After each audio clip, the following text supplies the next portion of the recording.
Purdys classic snowballs begin with a sugar syrup that's made out of sugar, cream, and butter.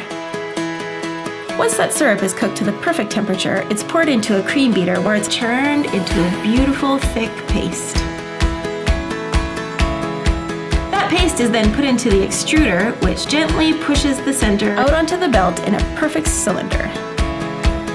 That cylinder then travels under a roller, which rolls it into a little perfect round ball, then travel down the conveyor belt where they go under the chocolate waterfall.